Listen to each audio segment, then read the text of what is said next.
그만두지 않겠다. 다카이치 총리의 대만 관련 발언에 중국이 폭발했습니다.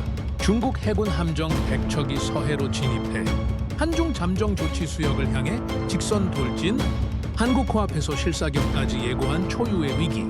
미국과 일본은 즉각 비상령을 내리고 항모를 띄웠지만 정작 가장 먼저 맞을 한국은 이상할 만큼 조용했습니다. 군도 정부도 합참도 마치 아무 일도 아니라는 듯. 그러나 한국은 침묵한 게 아니었습니다. 한국은 서해를 바다가 아니라 지구 500km 상공에서 보고 있었죠. 아직 공개되지 않은 단 하나의 스위치. 총 한 발 없이 중국 해군 지휘 통제를 통째로 꺼버린 한국의 최첨단 비밀 병기.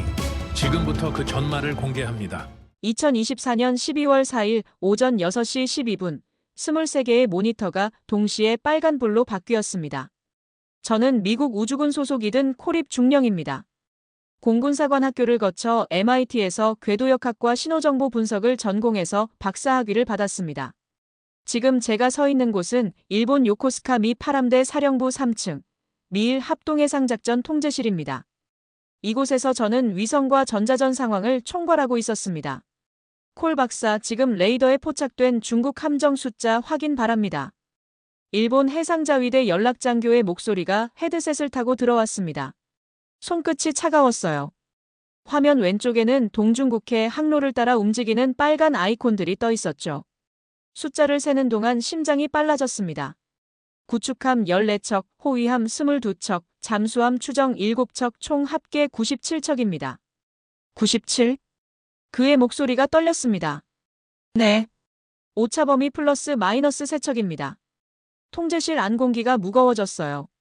형광등 아래 6명의 장교가 각자 콘솔 앞에 붙어 있었고 벽면을 가득 채운 대형 스크린에는 서해, 동중국해, 제1도련선이 실시간으로 흐르고 있었습니다. 링크 16 데이터 스트림이 쉼없이 업데이트되는 소리, 키보드 타자음, 낮게 깔린 무전잡음. 그 위로 벽면 구석 TV에서 뉴스가 흘렀죠. 다카이치 총리, 대만 독도 발언 파문 계속. 자막이 지나갔습니다. 저는 쳐다볼 겨를이 없었어요. 오른쪽 화면에는 미 해군 항모 칼빈 스노의 이동 경로가 표시되어 있었고 중앙 화면에는 일본 해상자위대의 이지스함 6척이 대기 중이었습니다. 그리고 제 정면 모니터에는 방금 업데이트된 중국 해군 훈련구역 좌표가 떠올랐죠. 박사님. 옆자리 미 해군 정보장교가 낮게 말했습니다. 이건 훈련 규모가 아닙니다. 이건 전쟁 게임의 리허설이에요. 저는 고개를 끄덕였습니다. 같은 생각이었으니까요. 하지만 입 밖으로 꺼낼 수는 없었습니다. 이곳은 동맹국 합동상황실이었고 우리는 지금 세 개의 전쟁을 동시에 보고 있었으니까. 첫 번째 전쟁은 중국이었습니다. 100척에 가까운 함대를 서해와 동중국해에 펼쳐놓고 사상 최대 규모 해상훈련을 선언한 상태였죠. 두 번째 전쟁은 일본이었습니다. 해상자위대는 긴장한 채 우리에게 끊임없이 확인을 요청했어요. 세 번째 전쟁은 우리 자신이었습니다. 미 해군은 항모 타격단을 움직이며 중국을 견제하고 있었지만 실제로는 일본을 안심시키는 게 더 큰 임무였죠. 그리고 네 번째, 한국이 있었습니다. 제 왼쪽 끝자리 콘솔 하나를 차지한 한국 연락장교는 지금도 조용히 화면만 응시하고 있었어요. 30 중반으로 보이는 해군 소령이었는데 이름은 김재윤이었습니다. 그는 1시간 전부터 거의 말이 없었죠. 메모만 했습니다. 가끔 서울 합참과 교신했지만 그게 전부였어요. 콜 박사, 지금 이 화면에 보이는 건 전쟁 직전의 장기판입니다. 일본 연락장교가 다시 말했습니다. 돌 하나만 잘못 움직여도 끝이죠. 알고 있습니다. 저는 짧게 대답하며 화면을 확대했습니다. 위성 SAR 이미지가 펼쳐졌어요. 서해 북부 해역, 중국 함대의 포메이션이 또렷했습니다. 구축함들이 외곽을 감싸고 중심부에는 대형 상륙함 2척이 자리 잡고 있었죠. 뉴스 자막이 또 바뀌었습니다. 한국 누리호 4차 발사 성공 13기 위성 탑재 완료. 그 다음은 한국 아리랑 7호 30cm급 고해상도 지구 관측 개시. 저는 그 뉴스를 스쳐 지나갔습니다. 중요하지 않았으니까요. 아니, 그때는 중요하지 않다고 생각했습니다. 위성 발사 같은 건 매달 어딘가에서 일어나는 일이었고 지금 제가 집중해야 할 건 바로 눈앞에서 움직이는 100척의 함대였으니까. 김소령. 저는 한국 연락장교를 불렀습니다. 서울 합참에서 별다른 지시 없습니까? 그는 천천히 고개를 돌렸습니다. 표정은 차분했어요. 네, 박사님. 별도 지시는 없습니다. 상황은 계속 공유받고 있습니다. 공유만요? 네. 저는 미간을 찌푸렸습니다. 이상했어요. 중국 해군이 서해에서 이런 규모의 훈련을 하는데 한국이 가만히 있을 리 없었으니까. 그런데 김소령의 태도는 너무 태연했습니다. 마치 이 모든 게 예정된 일이라는 듯이. 화면 상단에 국가별 작전 상태가 표시되었습니다.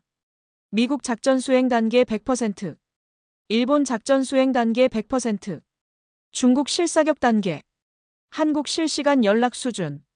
연락만 하고 있다는 뜻이었습니다. 작전에는 참여하지 않겠다는 거였죠. 저는 입술을 깨물었어요. 답답했습니다. 박사님, 정보장교가 새 데이터를 띄웠습니다. 중국 함대, 지금으로부터 45분 뒤 서해 중부로 진출 예정입니다.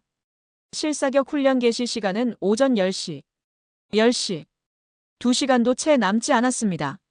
저는 심호흡을 했습니다.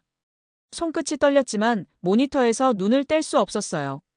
세 개의 전쟁이 한 화면에 겹쳐 있었고 그 모든 것이 지금 이 순간 제 눈앞에서 움직이고 있었습니다. 그리고 저는 아직 몰랐습니다. 네 번째 전쟁이, 가장 조용한 나라가 준비한 전쟁이 이미 시작되었다는 걸. 이해가 안 됩니다. 레이먼드 제독이 말했습니다. 미 8함대 작전 참모였죠. 그는 상황실 뒤편에 서서 메인 화면을 노려보고 있었어요. 턱선이 단단했습니다. 중국이 100척을 끌고 나왔는데 한국은 연락장교 한 명만 보냈단 말입니까? 저는 고개를 숙였습니다. 할 말이 없었으니까요. 사실 저도 같은 생각이었습니다. 제독님, 일본 연락장교가 조심스럽게 입을 열었습니다. 혹시 한국 측에서 공식 답변을 들으신 게 있습니까? 레이먼드는 짧게 웃었습니다. 비웃음이었어요. 있죠. 각자의 작전 영역에서 각자 대응하겠다는 게 답변이었습니다. 정보장교가 중얼거렸습니다. 그건 협력이 아니라 회피잖아요. 맞는 말이었습니다. 저는 화면을 내려다보며 숨을 골랐어요. 이 상황은 사흘 전부터 예정되어 있었습니다. 사흘 전, 워싱턴 시각 오전 11시, 미 인도마이너스 태평양 사령부는 한국 합참에 공식 제안을 보냈습니다. 내용은 명확했죠. 미이란 3국 합동 대잠 훈련. 중국의 서해 훈련에 맞서 잠수함 억지력을 과시하자는 제안이었어요. 일본은 즉각 동의했습니다. 한국은 이틀 동안 침묵했죠. 그리고 답이 왔습니다. 연락장교 파견으로 가름한다. 저는 그 문서를 직접 봤습니다. 공문은 정중했지만 내용은 단호했어요. 합참 작전국장 명의였고 문장은 짧았습니다. 대한민국 국군은 독자적 작전 판단 하에 서해 안보를 유지할 것이며 연합작전 참여는 현 단계에서 보류함. 보류. 참여하지 않겠다는 뜻이었죠. 레이먼드는 그 문서를 읽고 펜을 내던졌습니다. 저는 그 옆에 있었어요. 이게 동맹국이 할 태도입니까? 그가 물었지만 답할 사람은 없었습니다. 박사님, 김소령이 말했습니다. 저는 고개를 돌렸어요. 그는 여전히 화면만 보고 있었습니다. 표정은 평온했죠. 뭡니까? 혹시 저희 한국을 의심하십니까? 공기가 얼어붙었습니다. 레이먼드의 시선이 날카로워졌어요. 정보장교는 키보드 치는 걸 멈췄습니다. 저는 천천히 대답했죠. 의심이라기보단 이해가 안 될 뿐입니다. 무엇이요? 중국이 당신들 앞마당에서 전쟁 놀이를 하고 있는데 왜 이렇게 조용한지 말입니다. 김소령은 잠시 침묵했습니다. 그러다 조용히 말했어요. 저희 합참에서 별도 지시는 없습니다. 상황은 계속 공유받는 중입니다. 똑같은 대답이었습니다. 사흘 전에도 어제도 지금도. 저는 참을 수 없었어요. 그게 무슨 뜻입니까? 공유만 받는다는 게 그대로의 뜻입니다. 김소령의 목소리는 차분했습니다. 너무 차분했죠. 마치 대본을 읽는 것처럼. 감시는 하고 있습니다. 대응도 준비되어 있습니다. 다만 연합작전 형태는 아닙니다. 그럼 단독작전이라는 겁니까? 그건 제가 답할 수 있는 범위가 아닙니다. 레이먼드가 한숨을 쉬었습니다. 깊고 무거운 한숨이었어요. 그는 천천히 상황실을 가로질러 김소령 옆으로 다가갔습니다. 그리고 조용히 물었죠. 김소령, 한국 해군은 지금 뭘 하고 있습니까? 서해 경계 임무를 수행 중입니다. 경계만요? 네. 실사격 대응은요? 필요시 조치합니다. 필요시가 언제입니까? 김소령은 대답하지 않았습니다. 그냥 화면만 보고 있었어요. 레이먼드는 고개를 저었습니다.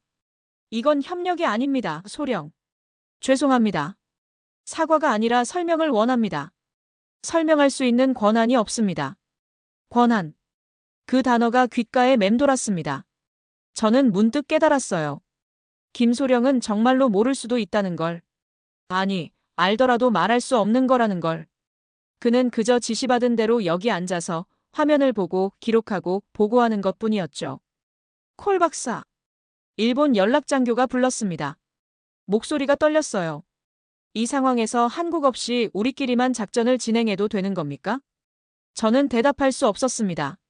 군사작전에서 한 나라가 빠진다는 건 단순히 전력 손실이 아니었으니까요. 정보 공유에 구멍이 생긴다는 뜻이었죠. 그리고 무엇보다 신뢰가 무너진다는 뜻이었습니다. 화면 왼쪽에 새 메시지가 떴습니다. 미 7함대 사령부였어요. 한국 불참 확정. 미일 양자작전으로 진행하라. 레이먼드가 고개를 끄덕였습니다. 알겠습니다.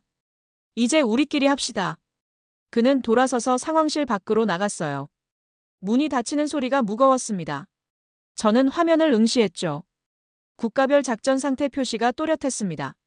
미국 작전 수행 단계 100%, 일본 작전 수행 단계 100%, 중국 실사격 단계, 한국 실시간 연락 수준, 실시간 연락만.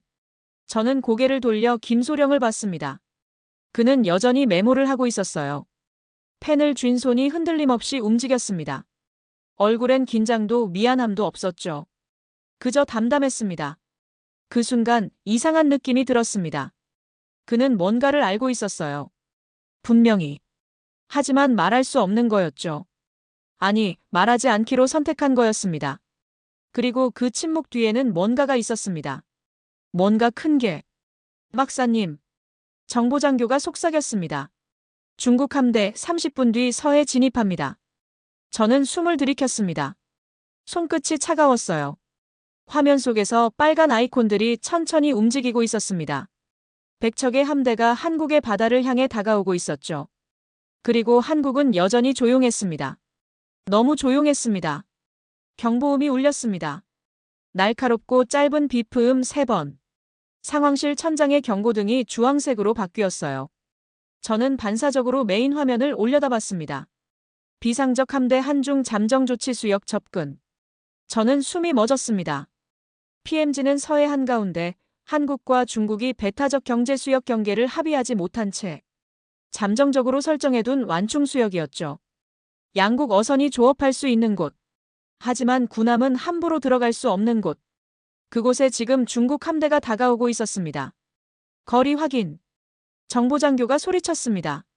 PMG 경계선까지 18해리. 18해리. 33km. 중국 구축함의 속력이라면 40분이면 닿는 거리였어요.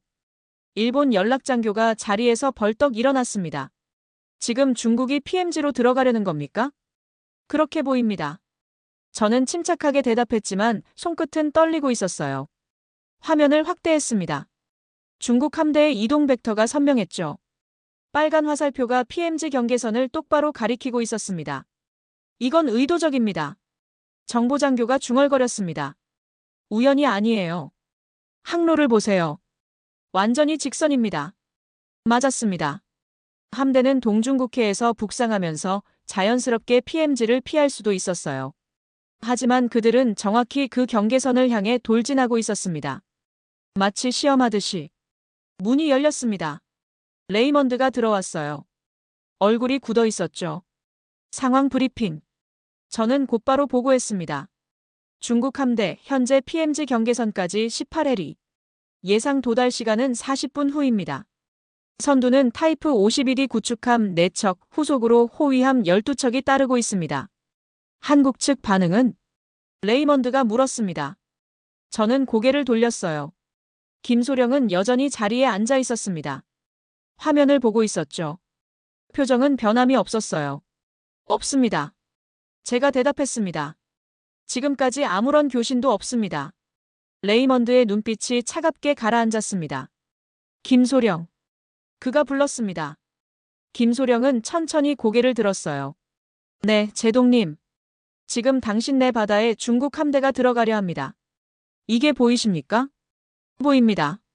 그런데 왜 아무 반응이 없죠? 김소령은 잠시 침묵했습니다. 그러다 조용히 말했어요. 합참에서 추가 지시는 없습니다.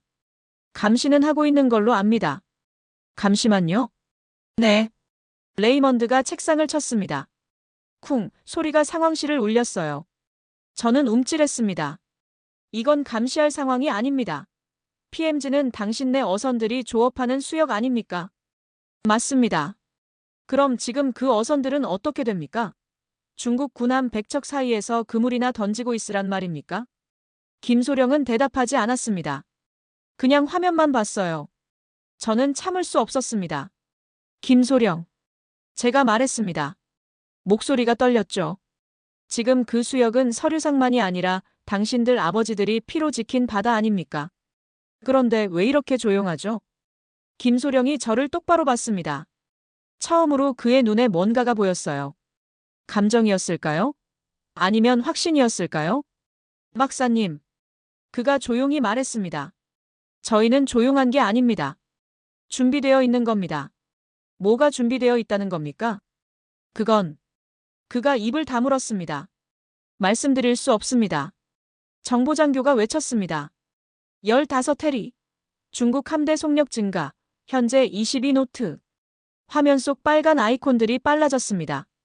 저는 심장이 두근거렸어요. 레이먼드는 팔짱을 꼈습니다. 일본 측에 통보하십시오. 우리 이지스함을 PMG 남방 30해리 지점까지 전진 배치합니다. 알겠습니다. 저는 명령을 전달했습니다. 일본 연락장교가 고개를 끄덕이며 무전기를 잡았어요. 그의 손도 떨리고 있었죠. 저는 다시 화면을 봤습니다. PMG 경계선이 흰 점선으로 표시되어 있었어요. 그 선 위로 파란 점 몇 개가 보였습니다.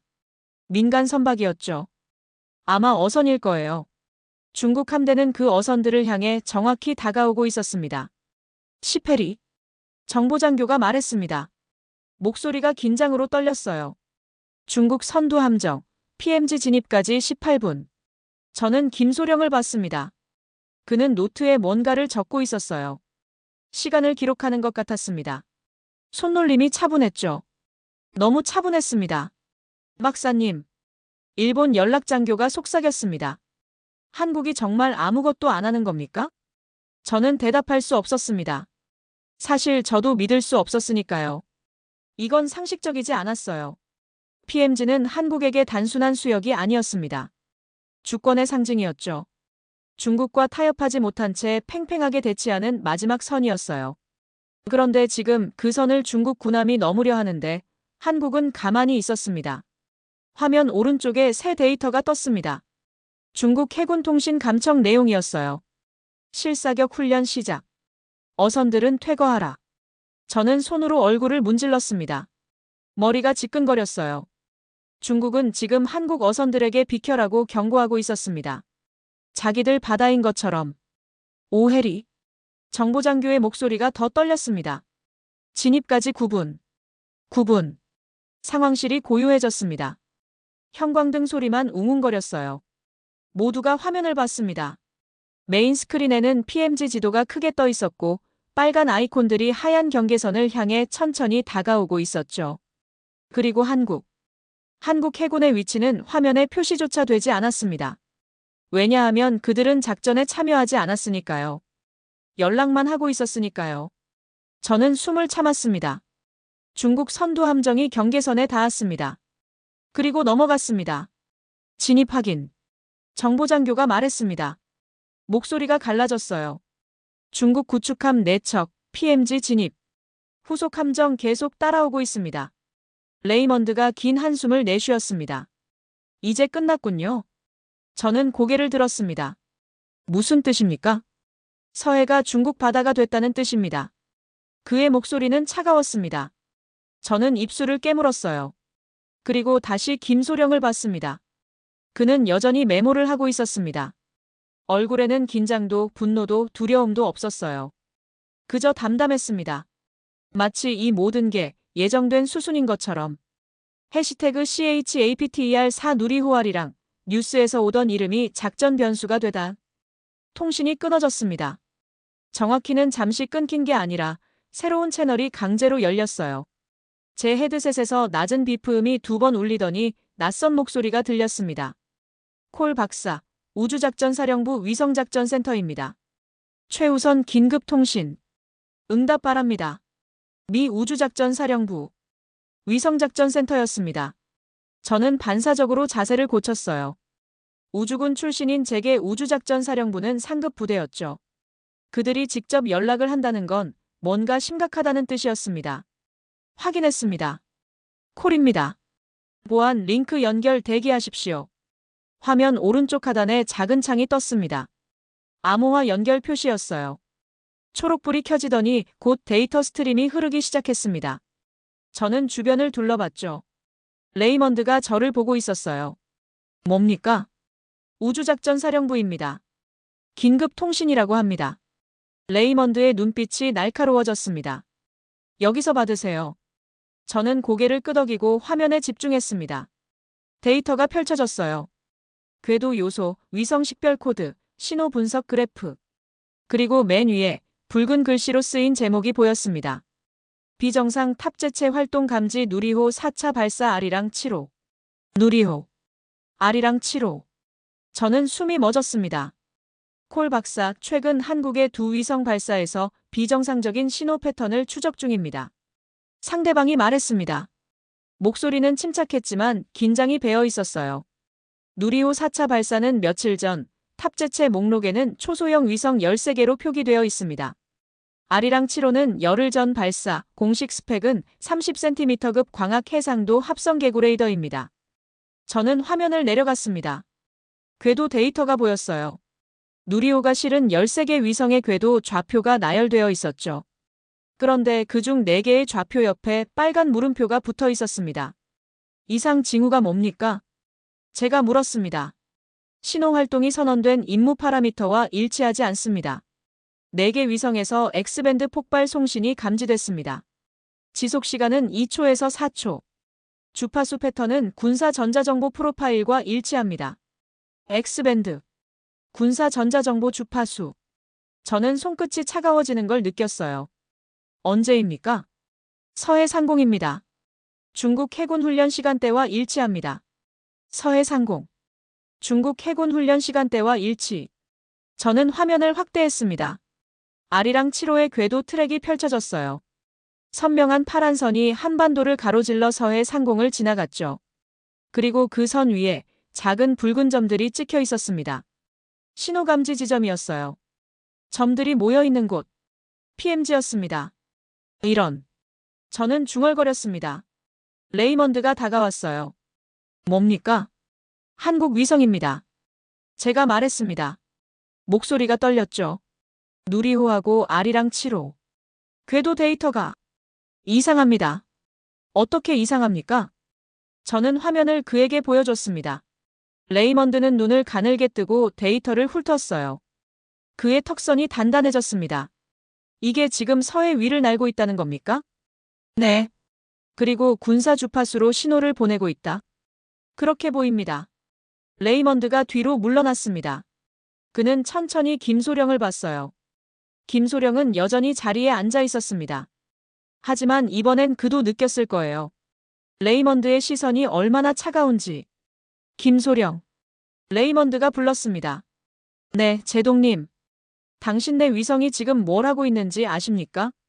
김소령은 잠시 침묵했습니다. 그러다 조심스럽게 말했어요. 구체적으로는 모릅니다. 그럼 대략이라도요? 김소령은 대답하지 않았습니다. 레이먼드가 한 발 더 다가갔죠. 누리호 4차 발사. 13개 위성 탑재. 공식 발표론 과학 임무라고 했습니다. 그런데 그중 4개가 군사 주파수로 신호를 보내고 있어요. 그것도 지금 중국 함대 머리 위에서. 김소령의 얼굴이 굳었습니다. 처음 보는 표정이었어요. 당황? 아니면 긴장? 그건 뭡니까? 레이먼드가 다그쳤습니다. 우연입니까? 아니면 계획입니까? 김소령은 입을 다물었습니다. 하지만 저는 알 수 있었어요. 그의 눈빛이 흔들렸으니까요. 그는 알고 있었습니다. 분명히. 다만 말할 수 없는 거였죠.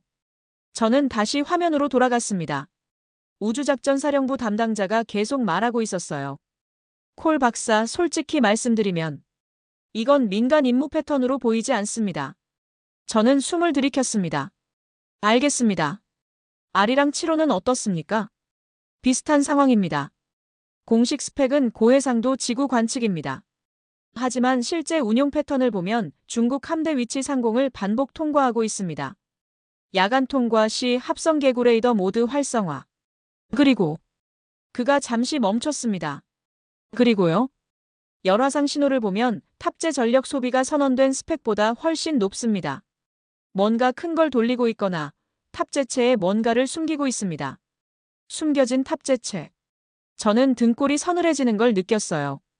몇 일 전 상황실 벽면 TV에서 흘러나오던 뉴스 자막이 떠올랐습니다. 누리호 4차 발사 성공 13기 위성 탑재 완료. 아리랑 7호 30cm급 고해상도 지구 관측 개시. 그때 저는 그냥 지나쳤어요.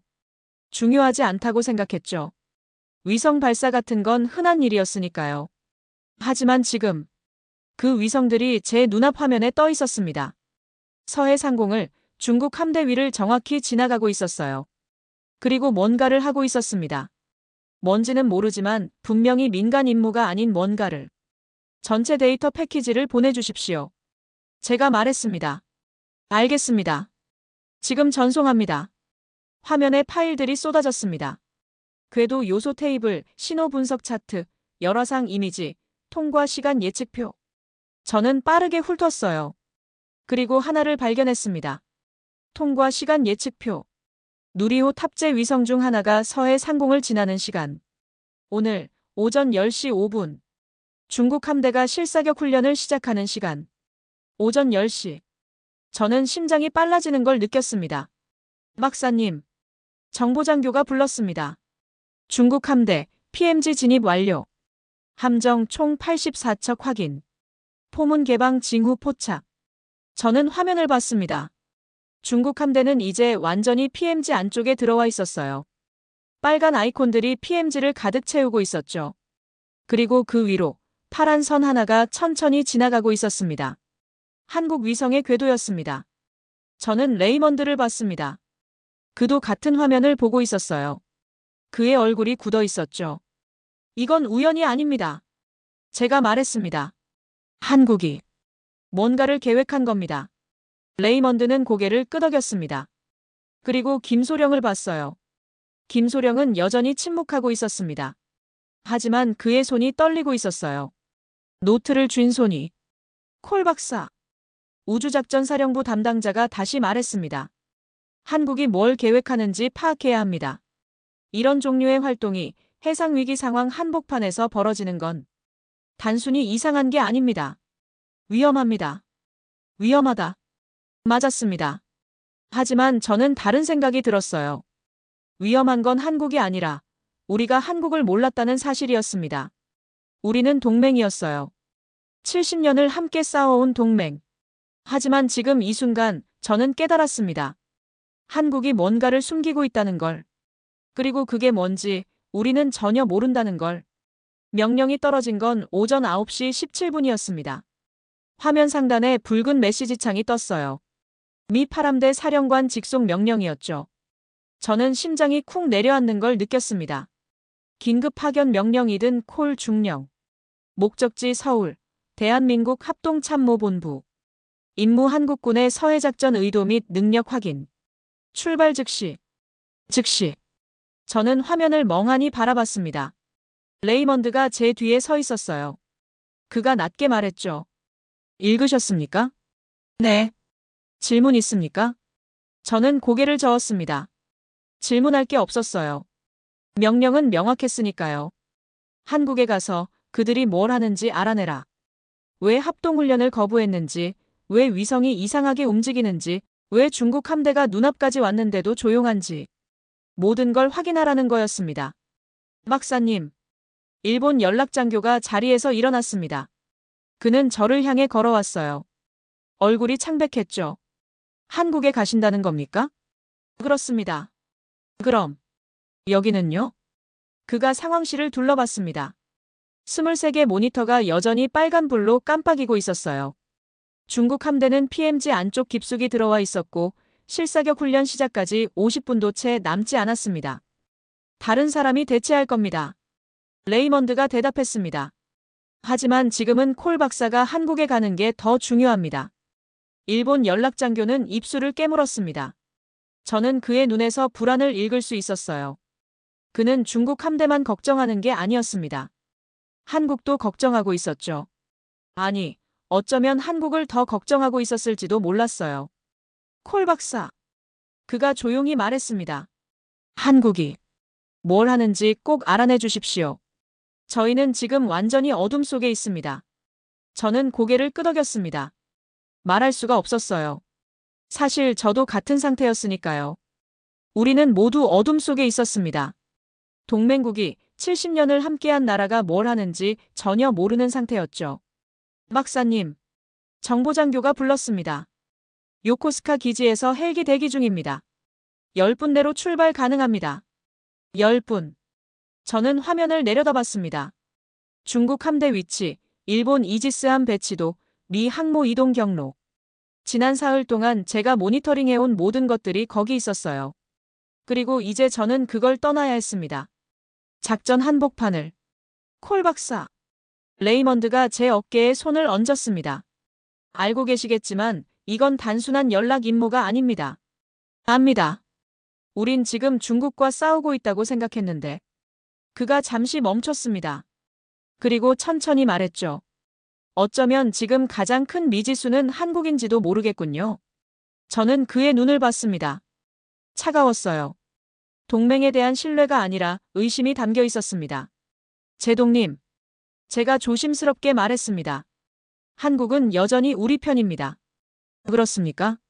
레이먼드가 되물었습니다. 우리 편이라면 왜 연락장교 한 명만 보냈겠습니까? 우리 편이라면 왜 위성으로 중국 함대 위에서 수상한 짓을 하고 있겠습니까? 저는 대답할 수 없었습니다. 사실 저도 같은 질문을 하고 있었으니까요. 레이먼드가 한 발짝 물러섰습니다. 가서 확인하십시오. 한국이 정말 우리 편인지 아니면 자기들만의 게임을 하고 있는지. 그는 돌아서서 나갔습니다. 문이 닫혔어요. 상황실이 다시 조용해졌습니다. 키보드 소리, 무전 잡음, 모니터 냉각팬 소리만 희미하게 들렸죠. 저는 김소령을 봤습니다. 그는 여전히 자리에 앉아 화면을 보고 있었어요. 제가 서울로 간다는 사실을 들었을 텐데 표정에는 아무 변화가 없었습니다. 김소령. 제가 불렀습니다. 그가 천천히 고개를 돌렸어요. 네, 박사님. 서울에서 뵙게 되겠네요. 그는 잠시 침묵했습니다. 그러다 희미하게 웃었어요.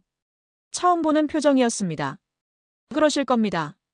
제가 뭘 보게 될까요? 김소령은 대답하지 않았습니다. 그냥 다시 화면으로 고개를 돌렸죠. 하지만 그가 중얼거린 말을 저는 들었습니다. 준비하셨으면 좋겠습니다. 준비? 무엇을 준비하라는 걸까요? 저는 더 물어볼 수 없었습니다. 정보장교가 다가와 제 팔을 가볍게 잡았어요. 박사님, 출발 시간입니다. 저는 고개를 끄덕였습니다. 헤드셋을 벗었어요. 콘솔 전원을 끄려다가 멈췄습니다. 화면에는 여전히 중국 함대가 떠 있었죠. 84척.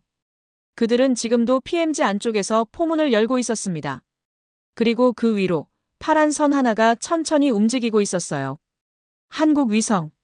저는 화면을 저장했습니다. 그리고 자리에서 일어났죠. 상황실 문을 나서는 순간 뒤에서 경보음이 울렸습니다.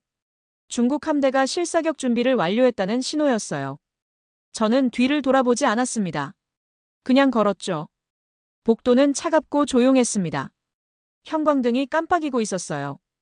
계단을 내려가며 저는 명령서를 다시 꺼내봤습니다. 임무 한국군의 서해작전 의도 및 능력 확인. 의도. 능력. 두 단어가 머릿속을 맴돌았습니다. 한국은 무슨 의도를 가지고 있을까요? 그리고 그들은 우리가 모르는 어떤 능력을 가지고 있을까요? 헬기장에 도착했습니다. MH-60 엔진을 예열하고 있었어요. 조종사가 손을 흔들었죠. 저는 헬멧을 쓰고 올라탔습니다. 문이 닫혔습니다. 엔진 소리가 커졌어요. 헬기가 떠올랐습니다. 창밖으로 요코스카 기지가 멀어졌습니다. 회색 바다가 펼쳐졌어요. 저 멀리 수평선 너머 서해가 있었습니다. 그리고 그곳에서 지금 중국 함대가 움직이고 있었죠. 한국은 조용했습니다. 너무 조용했습니다. 그리고 저는 그 침묵 속으로 날아가고 있었습니다. 엘리베이터가 지하 5층을 지나쳤습니다. 숫자판이 깜빡였어요. 지하 6, 7, 8. 멈추지 않았습니다. 제 옆에 선 한국군 장교는 아무 말도 하지 않았어요. 그냥 앞만 봤죠. 엘리베이터 벽은 두꺼운 콘크리트였고 형광등은 차갑게 빛났습니다. 지하 11층에서 문이 열렸습니다. 복도가 펼쳐졌어요. 길고 좁았습니다. 양쪽 벽은 흰색이었고 천장에는 케이블 다발이 노출되어 있었죠. 공기가 무겁게 느껴졌습니다. 환기구에서 나오는 바람 소리만 낮게 울렸어요. 이쪽입니다. 장교가 앞장섰습니다. 저는 따라갔어요. 신발 소리가 복도에 메아리 쳤습니다. 12걸음을 걸었을 때 오른쪽에 철문이 보였어요. 검은색이었고 손잡이가 없었습니다. 카드 리더기만 빨갛게 빛나고 있었죠. 장교가 목에 걸린 카드를 댔습니다. 비프음 2번. 초록불. 철문이 열렸어요. 안은 어두웠습니다. 아니, 정확히는 조도가 낮았습니다. 천장에 간접 조명만 희미하게 켜져 있었어요. 하지만 정면에는 15개가 넘는 모니터가 벽을 가득 채우고 있었고 그 빛 때문에 방 전체가 푸르스름하게 물들어 있었습니다. 콜 박사님, 어서 오십시오. 여자 목소리였습니다. 저는 고개를 돌렸어요. 방 중앙 콘솔 앞에 한 사람이 서 있었습니다. 30 중반으로 보이는 여성이었어요. 군복이 아니라 검은색 작업복을 입고 있었죠. 짧은 머리, 날카로운 눈빛. 서유진입니다. 국방과학연구소 우주감시센터 책임연구원입니다. 그녀가 손을 내밀었습니다. 저는 악수했어요. 손이 차가웠습니다. 이든 콜입니다. 미 우주군 소속입니다만 이미 아시겠죠? 네. 기다리고 있었습니다. 기다리고 있었다. 저는 미간을 찌푸렸습니다. 제가 서울로 온다는 걸 그들은 이미 알고 있었던 거였어요. 언제부터? 명령이 떨어진 순간부터? 아니면 그 전부터? 앉으십시오. 서유진이 의자를 가리켰습니다. 저는 앉았어요. 콘솔 앞이었습니다. 모니터가 제 눈높이에 떠 있었죠. 화면에는 지구 궤도도가 펼쳐져 있었습니다. 수백 개의 점들이 움직이고 있었어요. 위성들이었습니다. 박사님. 서유진이 말했습니다. 질문이 많으시겠지만 시간이 없습니다. 지금부터 보여드릴 것들을 보시고 판단은 나중에 하십시오. 저는 고개를 끄덕였습니다. 그녀는 키보드를 몇 번 두드렸어요. 메인 화면이 바뀌었습니다. 태양 플레어 예보 미 해양대기청. NOAA. 저는 숨을 죽였습니다. 화면에는 태양 표면 이미지가 떠 있었어요. 거대한 흑점 하나가 중앙에 자리 잡고 있었고 그 주변으로 자기장 루프가 뒤틀려 있었습니다. 3일 전 미 해양대기청은 X1.9급 태양 플레어 예보를 발표했습니다. 서유진이 설명했습니다. 발생 예정 시각은 오늘 오전 10시 15분. 오차 범위 플러스 마이너스 5분. 10시 15분. 저는 손목시계를 봤습니다. 지금은 10시 3분이었어요. 12분 남았습니다. X1.9급이면 제가 중얼거렸습니다. 전리층 교란이 일어납니다. 단파 통신 두절, GPS 오차 증가, 위성 신호 간섭. 맞습니다. 서유진이 고개를 끄덕였습니다. 하지만 그건 자연현상입니다. 우리가 할 일은 그녀가 다른 화면을 띄웠습니다. 작전명 SOLARVEIL. 저는 화면을 응시했습니다. 영문과 한글이 섞여 있었어요. 작전 개요, 타임라인, 위성 배치도, 주파수 스펙트럼 분석. 그리고 맨 아래 붉은 글씨로 쓰인 한 줄이 보였습니다. 목표 태양 플레어 발생 시점을 이용한 서해 상공 전자전 실험. 전자전. 저는 심장이 빨라지는 걸 느꼈습니다. 이게 실험입니까? 네. 서유진이 담담하게 대답했습니다. 하지만 실전과 동일한 조건입니다. 실전이라면 저는 화면을 내려갔습니다. 타임라인이 펼쳐졌어요.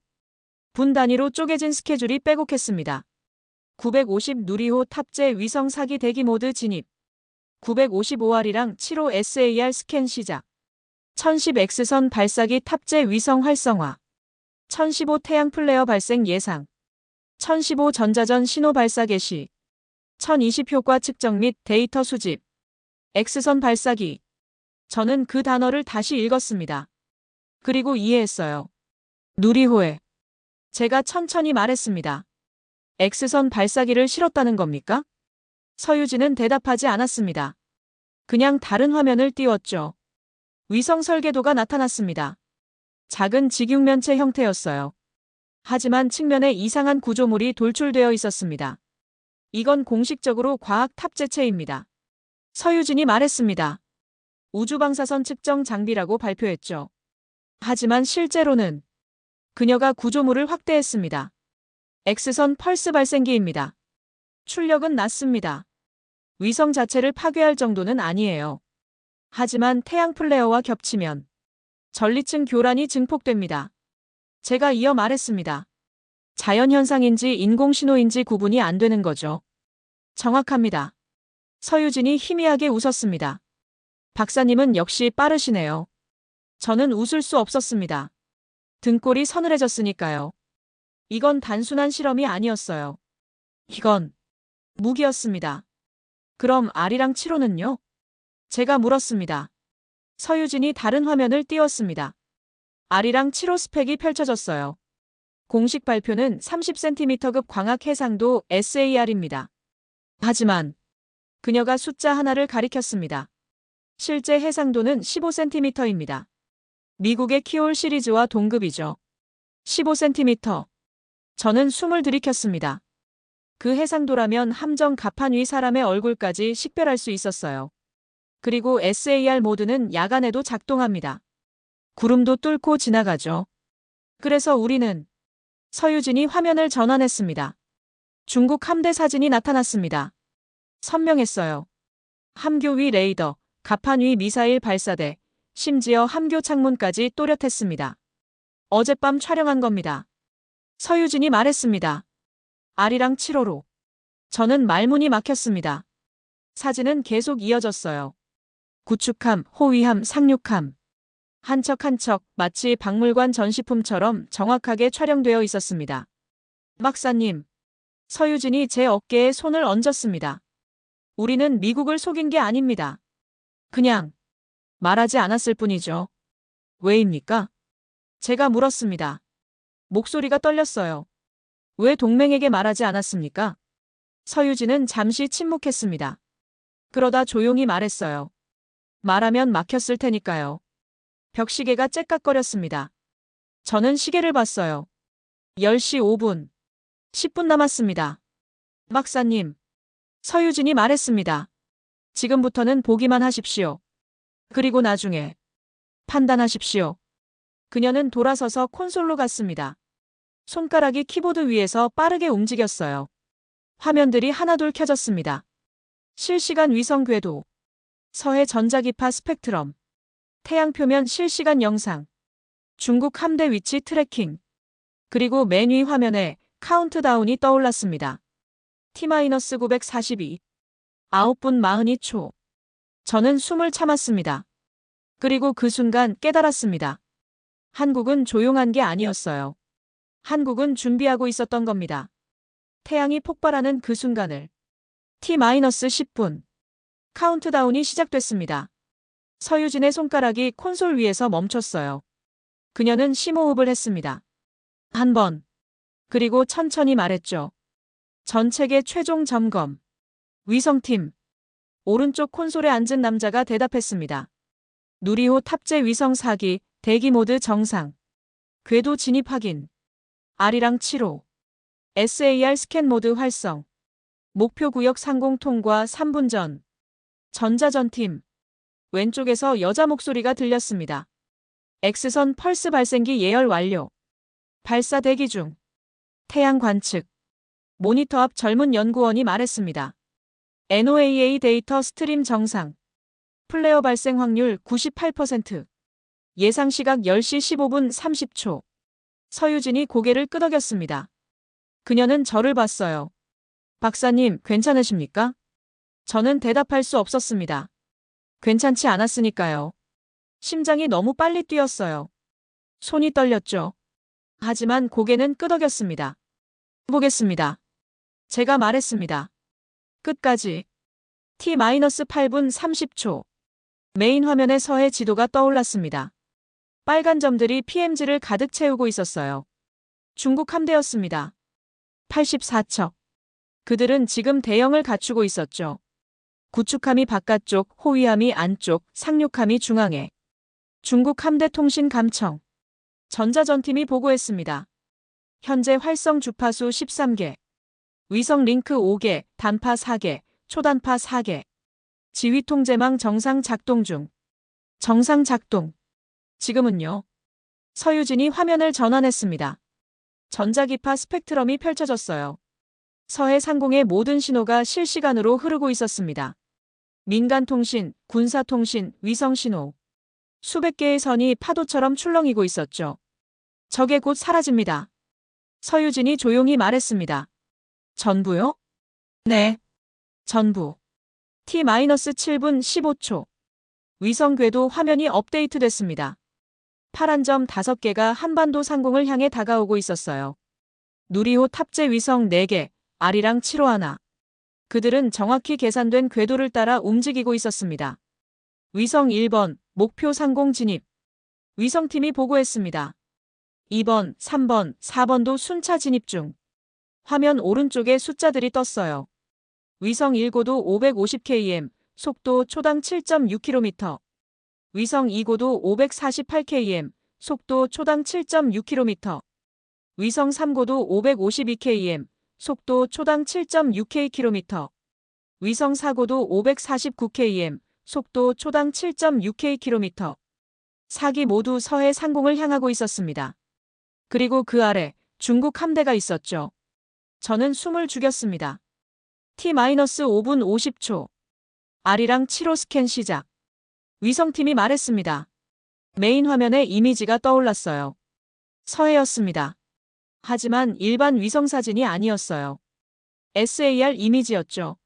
레이더로 촬영한 흑백의 선명한 영상. 파도 하나하나가 보였습니다. 그리고 그 위에 함정들이 떠 있었어요. 확대됐습니다. 구축함 한 척이 화면을 가득 채웠어요. 함교, 레이더 안테나, 미사일 발사대. 모든 게 또렷했습니다. 심지어 갑판 위 사람들까지 보였어요. 작은 흰 점으로. 15cm 해상도 확인. 위성팀이 보고했습니다. 목표 식별 가능. 서유진이 고개를 끄덕였습니다. 그녀의 얼굴은 창백했지만 목소리는 흔들림이 없었어요. 계속. T-4분 20초. 박사님. 서유진이 저를 불렀습니다. 잠깐 이걸 보십시오. 그녀가 작은 화면을 가리켰어요. 태양 표면 실시간 영상이었습니다. NASA의 태양 관측 위성에서 전송되는 거였죠. 화면 중앙, 거대한 흑점이 보였습니다. 그리고 그 위로 자기장 루프가 뒤틀리기 시작했어요. 천천히. 하지만 명확하게. 저게. 제가 중얼거렸습니다. 플레어 전조입니다. 태양 관측팀이 말했습니다. 자기장 재결합 시작. 에너지 축적 중. 발생까지. 4분. 4분. 저는 손을 꽉 쥐었습니다. T-3분. 중국 함대의 움직임이 있었습니다. 목표 함대, 포문 개방 완료. 전자전팀이 보고했습니다. 실사격 준비 신호 감지.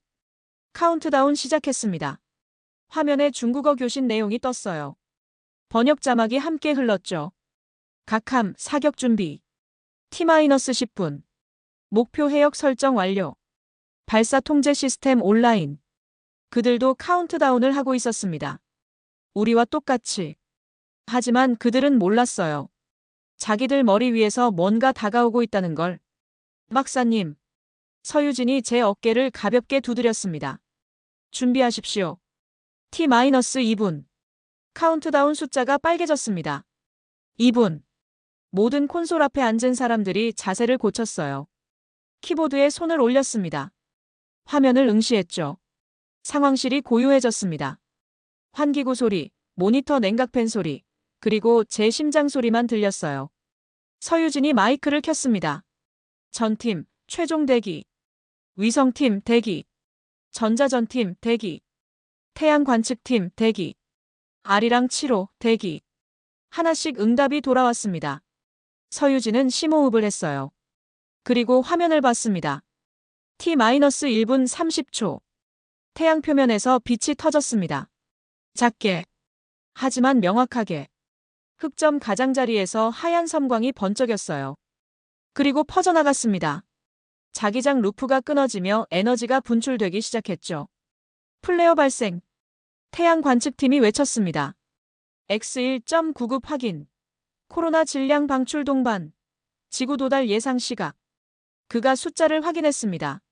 지금부터 8분 30초. 아니, 잠깐. 저는 화면을 다시 봤습니다. 뭔가 이상했어요. 태양에서 지구까지 빛이 도달하는 데는 8분이 걸립니다. 하지만 플레어가 방출하는 X선과 자외선은 빛의 속도로 옵니다.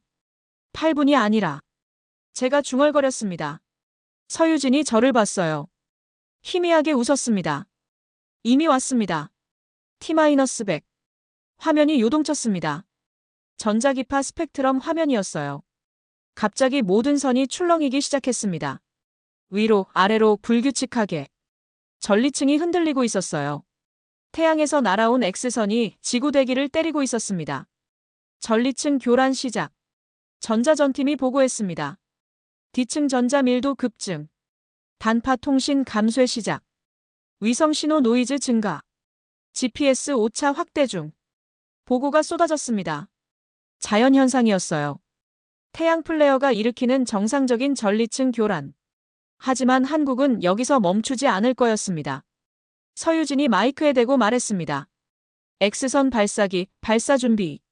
발사 준비 완료. 타이밍 확인. 카운트다운과 동기화. 자동 발사 모드. 서유진은 콘솔 앞에 섰습니다. 손가락이 키 하나 위에 올려져 있었어요. 빨간 키였습니다. T-30초. 30초. 서유진이 말했습니다. 저는 화면을 봤습니다. 위성 4개가 서해 상공 정확히 550km 고도에 떠 있었어요. 그 아래 중국 함대가 대형을 갖추고 있었죠. 그들은 아직 몰랐습니다. 20초. 서유진의 목소리가 떨렸습니다. 중국 함대 교신 내용이 흘렀어요. 각함, 발사 준비 완료. 사격 개시까지 10초. 10초. 서유진이 말했습니다. 저는 숨을 멈췄습니다. 5, 4, 3, 2, 1. 서유진이 키를 눌렀습니다. T-0. 화면이 하얗게 번쩍였습니다. 위성 4개에서 동시에 X선 펄스가 발사됐어요. 보이지 않는 빔. 하지만 전자기파 스펙트럼 화면에는 나타났습니다. 4개의 날카로운 스파이크가 동시에 솟구쳤죠. 그리고 모든 게 무너졌습니다. 서해 상공의 전자기파 스펙트럼이 폭발했어요. 수백 개의 선이 동시에 흔들리며 뒤엉켰습니다. 태양 플레어의 자연 교란에 인공 X선 펄스가 겹쳤어요. 구분이 안 됐습니다. 어디까지가 자연이고 어디부터가 인공인지. 전리층 붕괴. 전자전팀이 외쳤습니다. 뒤층 전자밀도 임계치 초과. 모든 단파 대역 차단. 위성통신 두절. 초단파 대역 노이즈 포화. 중국 함대 교신 화면이 깜빡이기 시작했습니다. 문장이 끊겼어요. 각함. 사격. 지. 신. 절. 복. 불. 급. 그리고 꺼졌습니다. 완전히. 목표 함대 통신 두절 확인. 전자전팀이 보고했습니다. 목소리가 떨렸어요. 위성 링크 끊김. 단파 두절. 초단파. 잡음만 들립니다. 저는 화면을 봤습니다. 중국 함대를 보여주는 SAR 이미지였어요. 함정들은 여전히 떠 있었습니다. 움직이고 있었죠. 하지만 그들은 이제 서로 말할 수 없었어요. 지휘함에서 각함으로, 각함에서 지휘함으로, 본토에서 함대로, 함대에서 본토로 모든 연결이 끊겼습니다. 서해 위의 84척 함정은 이제 84개의 고립된 섬이 되었습니다. 효과 지속시간 측정. 서유진이 말했습니다. 목소리는 침착했지만 손이 떨리고 있었어요. 1분, 2분, 3분. 시간이 흘렀습니다. 저는 화면을 멍하니 봤어요.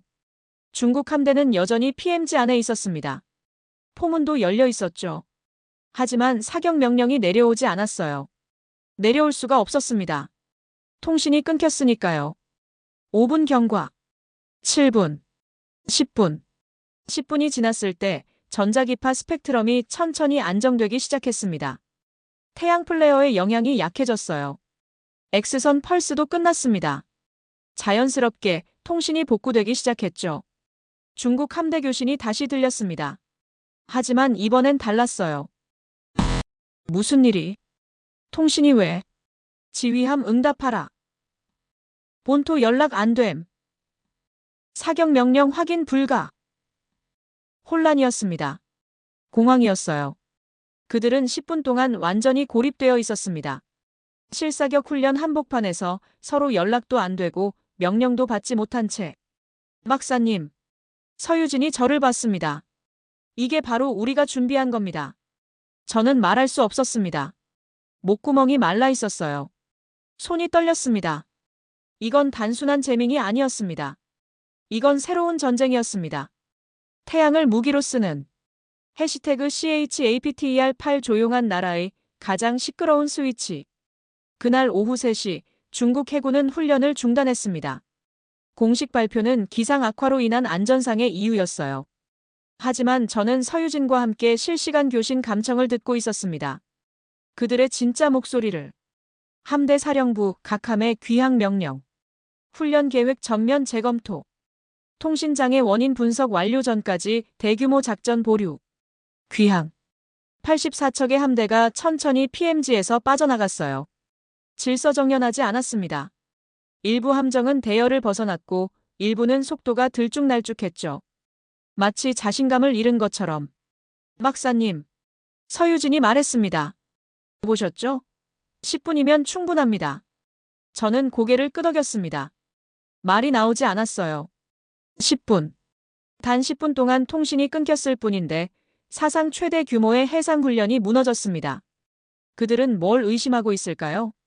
제가 물었습니다. 서유진은 화면을 가리켰어요. 중국 본토에서 함대로 보낸 암호 교신 내용이었습니다.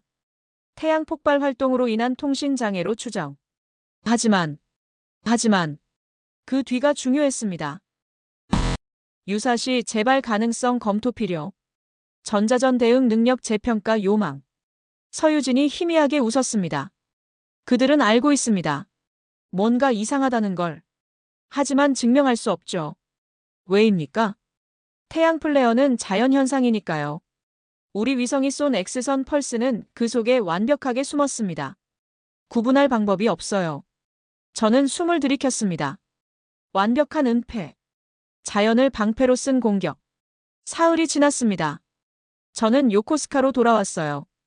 JMO 상황실은 여전히 돌아가고 있었지만 분위기가 달랐습니다. 긴장이 풀렸달까요? 중국 함대가 물러났으니까요. 레이먼드가 저를 불렀습니다. 그의 집무실이었죠. 책상 위에는 제 임무보고서 초안이 놓여 있었어요. 앉으십시오. 저는 앉았습니다. 레이먼드는 보고서를 천천히 넘겼어요. 한 장, 두 장. 그의 표정은 단단했습니다. 이게 전부입니까? 그가 물었습니다. 저는 잠시 망설였습니다. 보고서에는 모든 게 들어있었어요. 누리호의 X선 발사기, 아리랑 7호의 키올급 해상도, SOLARVEIL 작전, 태양 플레어를 이용한 전자전. 모든 것. 네. 제가 대답했습니다. 제가 본 것, 들은 것 전부입니다. 레이먼드는 보고서를 덮었습니다.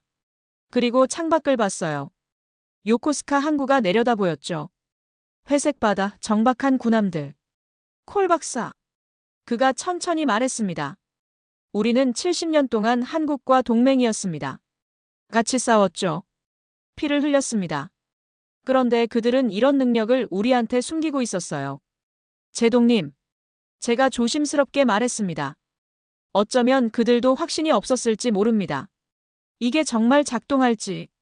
그래서 우리를 실험 대상으로 삼았다는 겁니까? 그게 아니라. 저는 말을 멈췄습니다. 어떻게 설명해야 할까요?